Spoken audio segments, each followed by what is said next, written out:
할렐루야. 주님의 이름으로 여러분을 축복합니다. 오늘 4월 1일 금요일 말씀을 전할 뉴저지 팰리세이드 팍에 있는 유영교회를 섬기는 장병근 목사입니다. 오늘 우리가 함께 나눌 말씀은 마가복음 1장 1절로부터 8절 말씀까지인데요. 제가 봉독해 올리겠습니다. 하나님의 아들 예수 그리스도의 복음의 시작이라. 선지자 이사야의 글에 보라, 내가 내 사자를 내 앞에 보내노니 그가 내 길을 준비하리라. 광야에 외치는 자의 소리가 있어 이르되 너희는 주의 길을 준비하라. 그의 오실 길을 곧게 하라. 기록된 것과 같이 세례 요한이 광야에 이르러 죄 사함을 받게 하는 회개의 세례를 전파하니 온 유대 지방과 예루살렘 사람이 다 나아가 자기 죄를 자복하고 요단강에서 그에게 세례를 받더라. 요한은 낙타 털옷을 입고 허리에 가죽띠를 띠고 메뚜기와 석청을 먹더라. 그가 전파하여 이르되 나보다 능력 많으신 이가 내 뒤에 오시나니 나는 굽혀 그의 신발끈을 풀기도 감당하지 못하겠노라. 나는 너희에게 물로 세례를 베풀었거니와 그는 너희에게 성령으로 세례를 베푸시리라. 아멘. 여러분들 뉴스를 통해서 아시겠지만 2월 24일 러시아가 우크라이나를 전방위적으로 침공하며 단기적으로 우크라이나를 완전히 굴복시키기 위해서 구별과 구분 없이 무차별한 포격과 미사일 공격으로 수많은 군인들과 민간인들이 죽고 부상을 당했으며 도시는 완전히 폐허가 되었습니다. 이렇게 학살에 가까운 러시아군의 잔인한 행동을 보면서 서방 언론들이 푸틴의 정신 이상설을 제기했는데요. 코로나로 인한 지나친 격리로 특정한 망상을 가지는 편집증적인 행동이 나타나고 있다고도 하고요. 예전과 다르게 퉁퉁 부은 얼굴을 증거로 스테로이드 과다 복용 부작용으로 분노 조절 장애와 뇌질환 장애를 앓고 있다고 하면서 정신 이상설을 뒷받침했습니다.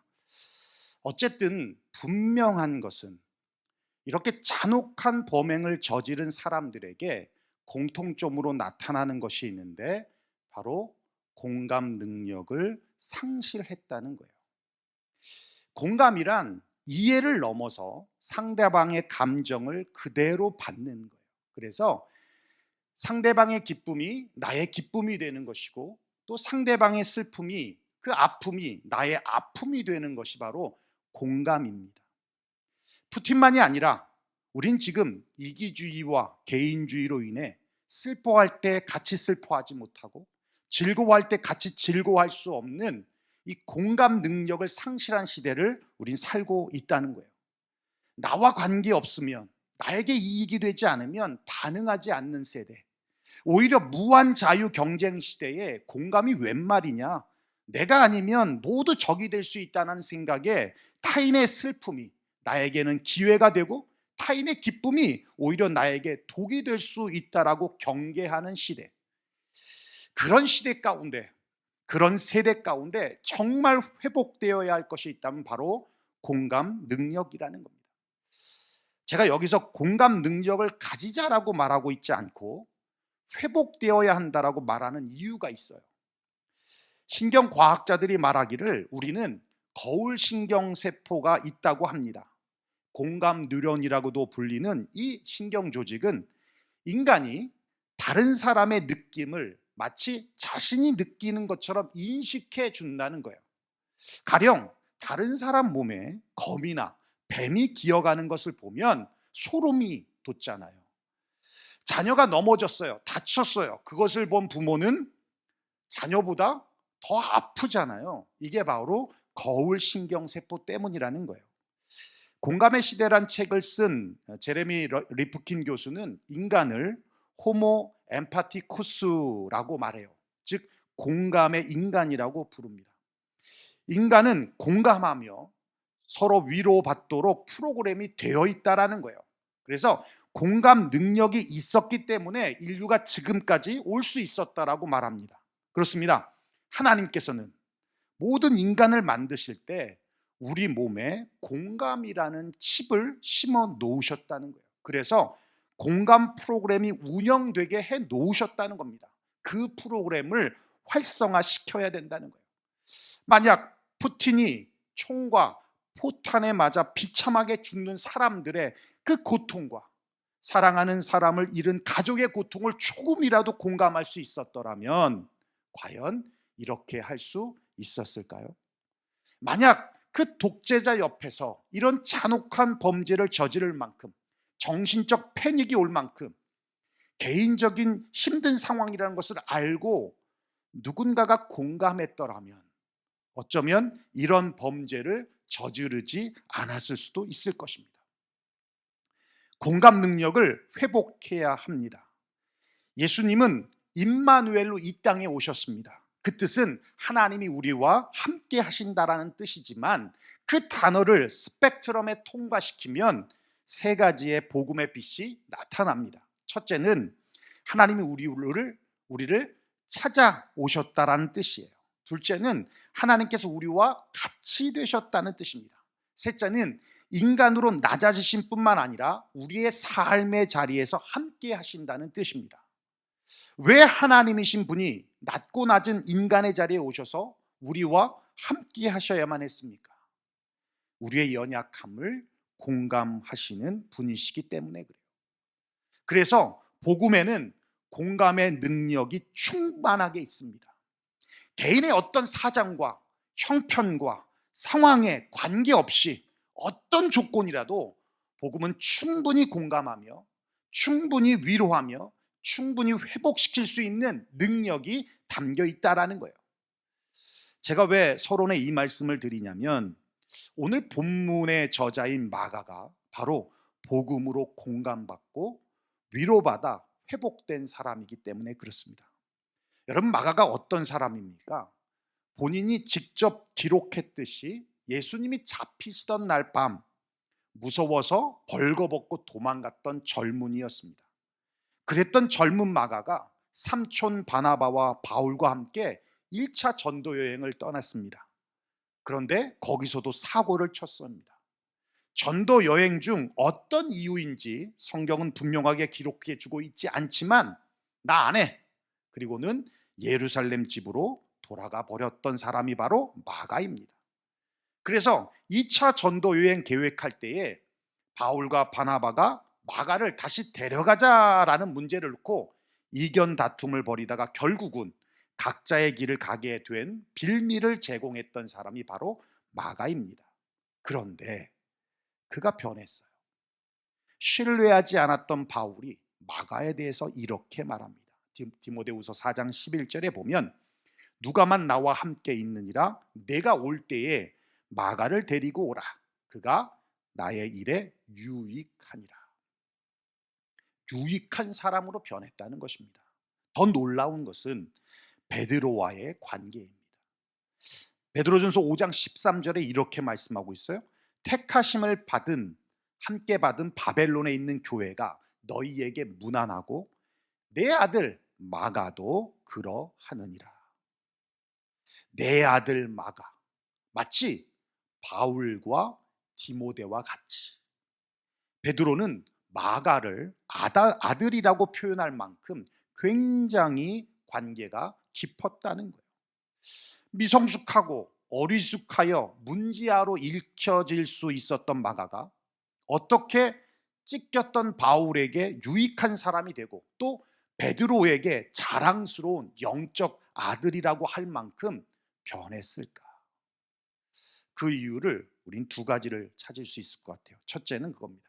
바로 마가 곁에서 아픔과 고통을 공감해 주던 믿음의 사람인 바나바와 베드로와 같은 동역자가 있었기 때문입니다. 삼촌인 바나바는 실수와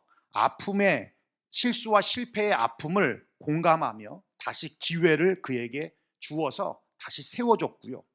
베드로는 예수님을 부인하는 어찌 보면 마가의 신앙적 이탈보다 더한 경험자였으나 예수님으로부터 용서받고 용납받았던 경험으로 마가의 아픔을 공감하며 그와 함께 전도 사역을 통해서 다시 복음 전도자로 세워졌던 사람입니다. 이런 믿음의 동역자들이 있었기에 마가복음의 저자로 세워질 수 있었다라는 것이죠. 두 번째는 그거예요. 복음입니다. 그가 다시 일어날 수 있었던 것은 바로 복음입니다. 우리가 그것을 어떻게 할 수 있습니까? 마가복음은 어떻게 시작하고 있어요? 1절에 보니까 이렇게 말씀합니다. 하나님의 아들 예수 그리스도의 복음의 시작이라. 여러분, 이 말씀 딱 읽으면서 가슴 벅차오르지 않습니까? 하나님의 아들 예수 그리스도의 복음의 시작이다. 이 한 문장 속에 과거에 어리숙하고 미성숙했던 마가의 모습이 보입니까? 아니요. 자신감 넘치고 자존감 넘치고 확신이 넘치고 신앙의 깊이와 성숙이 느껴지시지 않습니까?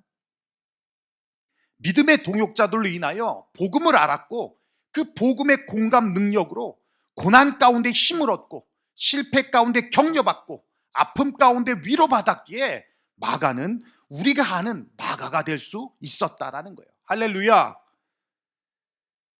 하나님의 아들 예수 그리스도의 복음의 시작이라고 선포하면서 시작한 마가복음은 이어서 어떤 말씀으로 이어집니까? 광야에서 외치는 자의 소리. 복음이 소리가 되어 전해지고 있다는 거예요. 그 소리가 어디서부터 시작이 됩니까? 4절입니다. 세례 요한이 광야에 이르러 죄 사함을 받게 하는 회개의 세례를 전파하니.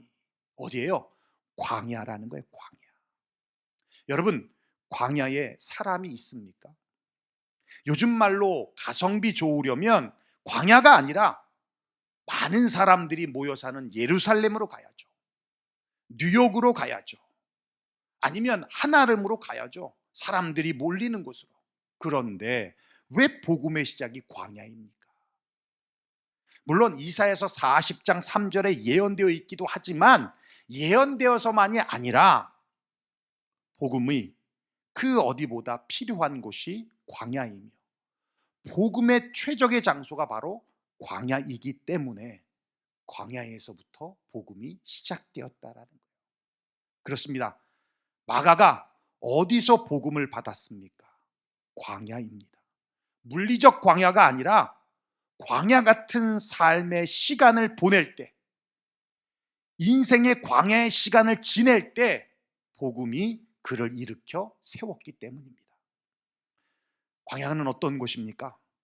버려진 곳입니다. 황폐한 곳입니다. 고립으로 절대 고독이 있는 곳이며 내일을 알 수 없는 불확실한 곳이 바로 광야입니다. 그런데 그 광야에서 복음이 들려집니다. 말씀이 들려집니다. 왜냐하면 내가 아무것도 아닌 존재라는 것을 철저히 자각하기 때문에 그렇습니다. 그러면서 나도 모르게 물들어 있던 교만함이 빠지고 사로잡고 있던 세상의 욕망과 탐욕들이 허상임을 깨닫게 되기 때문에 비로소 하나님이 보이고 말씀이 들리고 복음이 들어가게 되기 때문에 복음은 광야에서 시작되어지는 것입니다. 마가복음은 지금 우리가 보고 있지만 마가가 쓸 당시에 이 마가복음은 초대교회의 고난 가운데 있는 사람들에게 전해주기 위해 기록되어진 서신입니다. 그들이 지금 어디에 있습니까? 광야에 있습니다. 복음을 전하는 것 때문에 광야에서 머물러야만 했던 자들이었습니다. 그들에게 마가복음의 그 시작, 하나님의 아들 예수 그리스도의 복음의 시작이라고 했던 이 말씀은 마가뿐만 아니라 그 말씀을 읽는 그 1세대의 성도들에게도 가슴 벅차오르게 위로가 되고 힘이 되었던 말씀이었을 것입니다. 사랑하는 성도 여러분, 혹시 광야와 같은 시간을 보내고 계십니까? 삶이 황폐하여 더 이상 복구할 수 없다라고 하는 절망감 가운데 계십니까?